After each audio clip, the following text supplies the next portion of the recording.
আসসালামু আলাইকুম। কেমন আছেন সবাই? আশা করি অনেক ভালো আছেন। আলহামদুলিল্লাহ আমরাও অনেক ভালো আছি। আজকে যাব আমার জায়ের মায়ের বাসায় মোহনপুর। গাড়িতে উঠে পড়েছি আমরা, তো সিএনজিতে করে আমরা যাচ্ছি। তো আসলে গ্রামের দিকে রাস্তাঘাটগুলো কিন্তু খুবই ভালো লাগছে, দেখতে পাচ্ছেন অনেক অনেক সুন্দর, অন্যরকম একটা ভিউ। তারপরে গাড়ি থেকে নেমেই আমরা ভ্যানে উঠে গেলাম।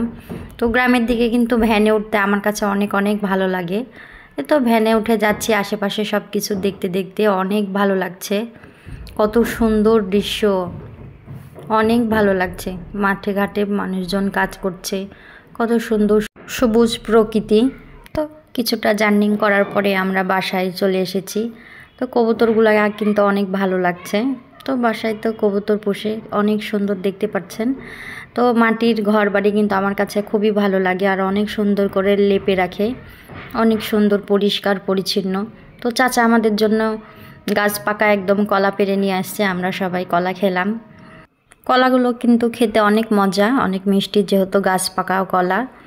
আর এই তো এদিকে আন্টি দেখছে আমাদের জন্য গরম গরম পিঠা বানাচ্ছে, মানে সাতপুথি করছে। কিন্তু সাতপুথি খেতে খুবই ভালো লাগে আমার কাছে।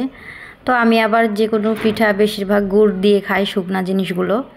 তো এই তো গরম গরম তুলে আমাদেরকে দিল, আমরা এখন গুড় দিয়ে খাবো, এবং তার সঙ্গে দেশি মুরগিও আছে। গ্রাম মানে তো মানুষজন আসলে হাঁস মুরগি জবাই করে রান্না করে, তো ভালোই লাগছে। তো খেতে কিন্তু অনেক ভালো লাগলো গরম গরম পিঠা।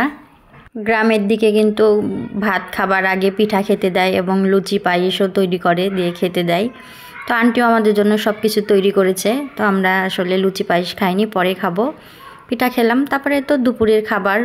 তো সবাই মিলে আমরা দুপুরে খাওয়া দাওয়া করলাম। আমাদের জন্য অনেক কিছু রান্না করেছে, দেশি মুরগি, হাঁস, তারপরে সবজি, শাক ইত্যাদি। তারপরে তো বাড়ির পিছে অনেক সুন্দর একটা গাছ, ঘোরাফেরা করলাম। আমার ভিডিওটা যদি ভালো লেগে থাকে অবশ্যই লাইক কমেন্ট শেয়ার করবেন, ইউটিউবে সাবস্ক্রাইব করবেন, ফেসবুক পেজে ফলো দিয়ে পাশে থাকবেন প্লিজ। গ্রামের দিকে এসেছি, ঘুরবো না সেটা তো হতেই পারে না। তো অনেক জায়গায় আমরা ঘোরাফেরা করেছি। তো এই ভিডিওগুলো অবশ্য পরের ভিডিওতে আপনারা পেয়ে যাবেন। সবাই ভালো থাকবেন, সুস্থ থাকবেন, আমার পাশে থাকবেন, বেশি বেশি লাইক কমেন্ট শেয়ার করবেন। আল্লাহ হাফেজ।